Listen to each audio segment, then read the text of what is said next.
ancient origins of vampirism. Long before kings ruled with crowns of gold, before temples rose in stone, there were whispers in the dark, whispers of beings who drank blood to live, who walked in shadows when the sun fell. These were not bedtime stories, but warnings carved into ancient clay and painted on cavern walls. Humanity feared what lurked in night, yet at the same time, they felt drawn to it. For in darkness lived the promise of eternity. The earliest records lie in Mesopotamia, land of rivers and gods. There, scribes spoke of the Ekimu spirits of the unburied, cursed to roam and drink the life of mortals. In Greece, tales of Lamisa, once a queen, told of her cursed hunger for children after defying the divine. In China, the Jiangxi rose, corpses leaping stiffly beneath the moonlight, feeding on breath and soul. Though oceans apart, all agreed something fed on the living. Medieval Europe feared the revenant, the corpse that clawed back from its grave. Villagers staked the dead through the heart, burned their remains, or sprinkled salt in coffins to keep them from rising. Their fear was not empty superstition. Plague, famine, and unexplained deaths were blamed on the vampire's secret thirst. When crops failed, when children weakened, when neighbors vanished into the night, eyes turned to shadows and graveyards for answers. But myths are more than terror. To some, vampirism was not curse but promise. Shamans, sorcerers, and heretics whispered of secret rites, rituals that allowed mortals to step beyond death itself. By drinking life, they believed one could steal eternity. The gods may punish, the priests may condemn, yet hidden covens preserved these instructions. Some claimed they were passed down by beings not human, exiled spirits of night who gifted mortals forbidden knowledge. Thus, vampirism became both a terror and a temptation. For every mother who lit candles to ward off the revenant, there was a wanderer who sought its secret. For every priest who condemned the blood drinker, there was a scholar copying fragments into hidden grimoires. By the time centuries passed, what we call the vampire was not one legend, but many, stitched together by blood, shadow, and silence. From these origins comes the ritual we now dare to speak. And so, seeker, you must understand, to become a vampire is not to follow a single culture's tale, but to step into a myth that spans all humanity. Every land gave its curse, every people added their warning. To embrace vampirism is to gather all of these into yourself, the hunger of Lamia, the shadow of Ikimu, the leaping hunger of Jiangxi, the revenant's thirst. This is the legacy you inherit, should you choose the path. The forbidden path, how one becomes a vampire. The path to vampirism is called forbidden for a reason. It is not a simple act of will, nor a child's game of pretending. To walk this path is to break the natural order, to tear yourself away from the rhythm of birth, growth, and death. Few attempt it, and fewer succeed. Those who do are no longer counted among the living, nor fully embraced by the dead. They become outcasts, suspended in eternal twilight. Every culture has its gatekeepers, priests, shamans, guardians, who swore to protect mortals from this passage. Yet some mortals still seek the ritual, seduced by the idea of endless life, forbidden power, and liberation from fear. To these seekers, warnings feel like challenges, curses feel like rewards. They would rather burn in eternal hunger than bow to the grave. Such arrogance is the first step of the forbidden path, but the ritual cannot be approached casually. Preparation is required, not just objects, but the state of your soul. The night chosen must be moonless, for the stars alone must witness your fall. A chalice of silver must be acquired, a vessel strong enough to hold both blood and spirit. A blade must be sharp enough to cut not only flesh, but the bond between your humanity and the hunger that lies beneath. Candles, always black, must form a circle around the seeker. Black is not for mourning, but for invitation, the color of void, of beginnings hidden within endings. Parchment on which the incantation is carved becomes the contract between mortal and night. And most important of all, the seeker's own blood must be willingly spilled. Without sacrifice, there can be no passage. Without offering, the door will never open. At the stroke of midnight, when the world itself holds its breath, the seeker stands barefoot upon soil. The ground beneath becomes the witness of their last moment as human. A single drop of blood falls into the chalice, merging with symbols and silence. Then the chant is spoken, Umbra vitae noctis sanguis, aperi portas eternitatis.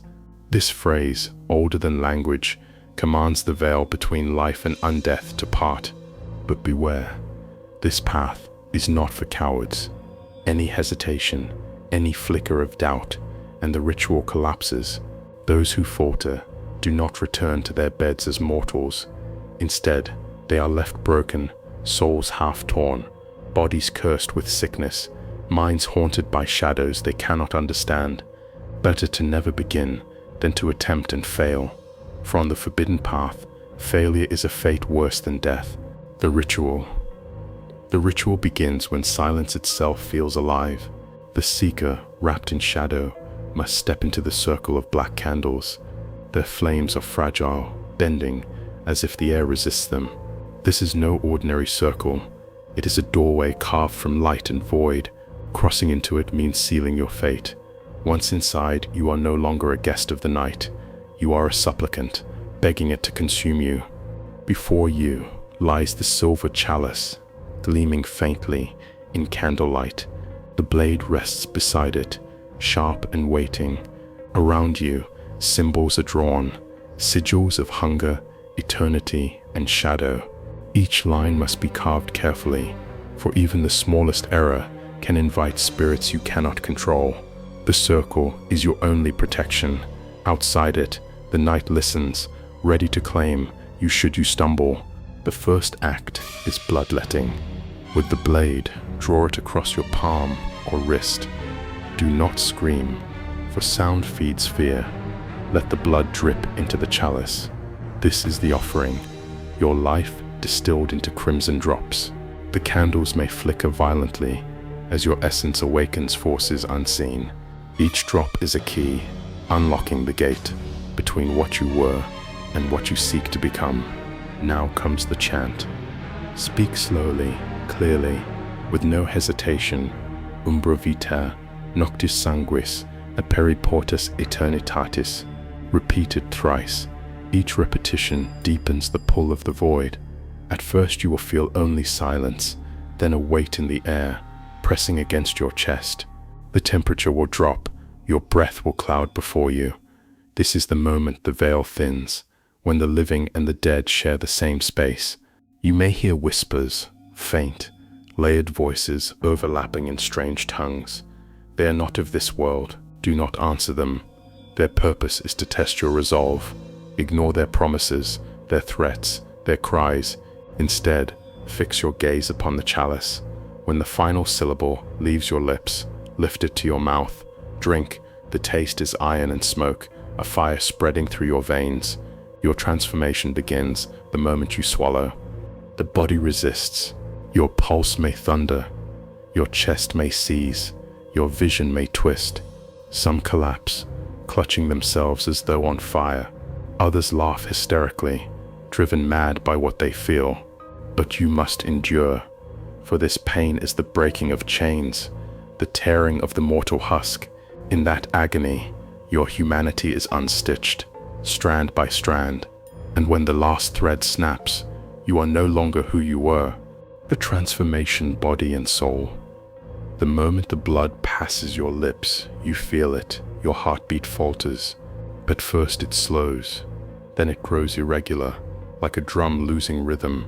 You clutch your chest, but no prayer can restore it. The body fights, refusing to surrender, yet the ritual demands obedience. Each beat grows weaker, until silence reigns, where once life pulsed. In that silence, the first breath of eternity whispers through you. Coldness seeps into your skin. Fingers stiffen, lips pale, breath hangs like mist. Yet at the same time, your senses bloom unnaturally. Every crack in the walls, every rustle of leaves outside, every heartbeat in the distance pounds in your ears. The scent of iron blood, becomes overwhelming, intoxicating. Hunger awakens before the transformation is complete, gnawing at you like a beast chained inside your chest. The eyes change next. Vision fractures, then sharpens. Candlelight no longer flickers. It dances in slow, graceful patterns. Darkness is no longer black. It breathes with shades unseen by mortals. You will see veins beneath skin, faint glows of warmth around living beings.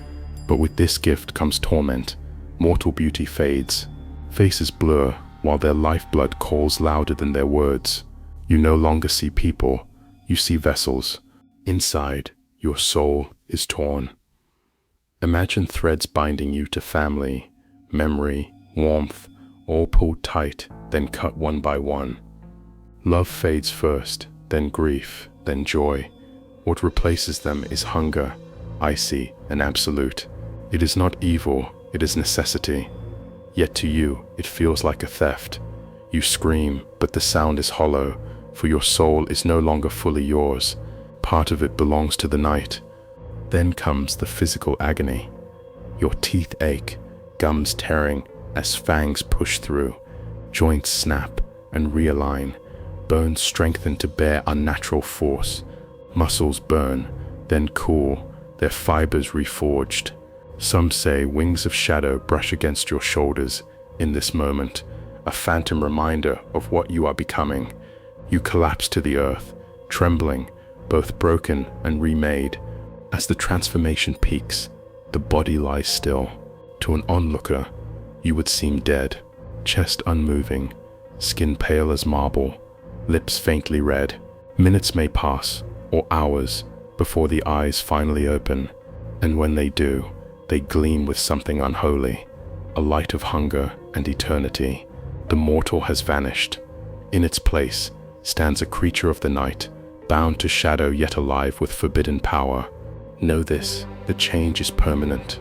The soul cannot be stitched back into humanity once it has been torn. The body cannot return to its fragile heartbeat once it has tasted eternity. The transformation is a one-way passage, and the door locks behind you. This is why the ritual is feared, not because it fails, but because it succeeds too well. You asked for eternity, and now eternity answers. Power is gained after turning. When the hunger steadies and the agony fades, the gifts of vampirism begin to reveal themselves. The first is strength. No longer bound by mortal limits, the vampire can crush stone, bend iron, and lift weight that would break a dozen men.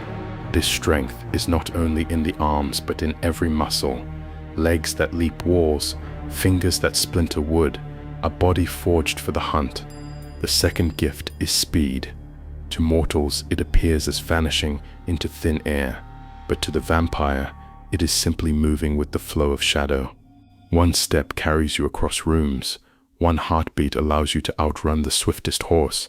Predators that once ruled the wild, the wolf, the panther, become sluggish in your eyes.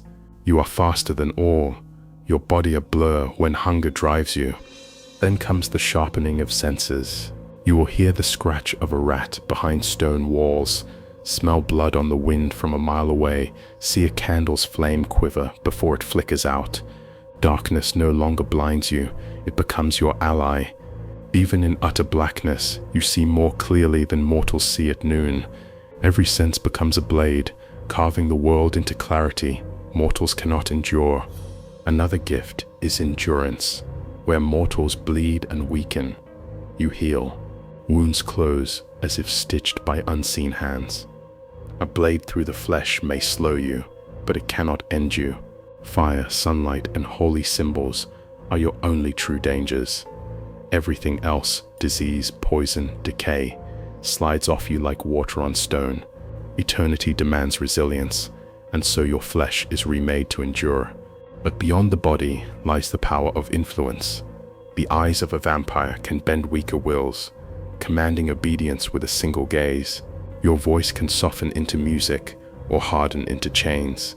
Mortals sense the predator beneath your skin, yet many cannot resist you.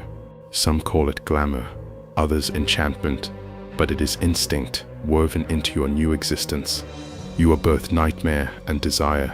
Some, though not all, awaken to greater gifts, shape-shifting into bat or wolf, calling storms, commanding shadows themselves. Legends exaggerate, yet within them lies truth. The vampire is not bound to a single shape. In time, with practice, you may dissolve into mist, glide unseen through cracks, or summon creatures of night to your side. These are powers whispered only among the eldest. Yet remember, every gift is a chain. Strength tempts violence, speed tempts recklessness.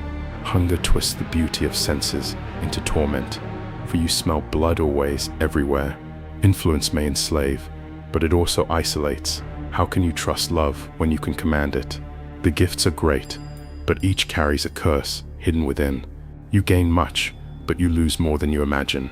The curse, why you can never return. Eternity may sound like a gift, but it is carved from sorrow. Once the ritual is complete, the human within you dies, though your body walks on. You will find no comfort in sunlight, no warmth in a lover's touch, no peace in prayer. What you gain in strength, you lose in belonging. The world of mortals drifts away, leaving you an exile in your own skin. The curse begins with hunger. No matter how much blood you drink, it is never enough. A mortal meal brings satisfaction. A vampire's meal only deepens thirst. Every heartbeat you hear becomes temptation. Every scent of flesh, a reminder of your need. To mortals, you will appear predator. To yourself, you will appear prisoner, shackled by the endless craving that defines your nights. Next comes isolation. Those you once loved will age and wither, while you remain untouched. To stay among them is agony. To leave them is despair. Should you linger too long, they will notice your unchanging face, your unnatural strength. Fear will grow in their eyes, and soon tortures will follow. Thus you wander, century after century, unable to keep family, unable to keep friends. Memory itself becomes cruel. At first you carry the faces of those you loved, the warmth of their laughter, the scent of their presence. But decades grind memories into dust. You will remember their names, but forget their voices. You will recall their eyes, but not their gaze. Slowly the past blurs until only hunger and shadow remain. Immortality devours memory, as surely as time devours mortals. There is also the curse of the sun. To mortals, dawn is renewal, but to you, it is death. The first rays sear your skin, smoke rising as flesh burns. Even glimpses of daylight bring pain, a reminder that you are a creature meant only for shadow. The earth itself seems to reject you, forcing you into crypts, coffins, caves, forever a stranger to the sky. And worst of all, you cannot return. No ritual unbinds what has been done. No priest can cleanse the hunger. No sorcerer can sew back your humanity. Once the blood of eternity runs in your veins, it is there forever. Some vampires, after centuries, beg for death, but even that is hard to find, for you are not easily destroyed. The curse is not only to live, but to keep living, long after you wish to stop. This is why the path is forbidden, not because it is false, but because it is true. Mortals crave eternity, yet eternity is emptiness. They seek power, but power is a chain. They long to escape death, not knowing that death is mercy. To turn is to step into a prison without walls, an endless night where the only light is the fire of your own hunger. Final warning, Seeker, you have heard the origins, the path, the ritual, the transformation, the powers, and the curse. All has been revealed, and now you stand at the edge of decision. To remain mortal is to walk toward death, yet also toward peace. To embrace vampirism is to seize eternity, but to lose everything that makes eternity worth having. The choice is yours, and yours alone. Do not be deceived by stories that paint vampirism as romance or glory. These are lies told by those who never faced the hunger. What awaits you is not love but need, not freedom but chains. Even the most ancient vampires, those who rule in shadows, carry sorrow deeper than oceans. They envy mortals more than mortals envy them. Remember this before you light the candles. If you choose to turn, know that there is no undoing. The ritual cannot be reversed. The curse cannot be cleansed. You will live centuries, yes, but you will watch worlds crumble, kingdoms fall, lovers turn to dust. You will walk among strangers who fear your gaze, never again embraced by the warmth of family. Hunger will be your companion, shadow your only friend. So I give you this final warning. Do not step lightly. Once the chalice touches your lips, you cannot spit it out. Once the chant leaves your tongue, you cannot silence it. You will be bound body and soul to the endless night. Some call it a gift, but the wise know it is a curse. The decision is yours. Choose carefully, for eternity listens. Subscribe for more inspiring videos.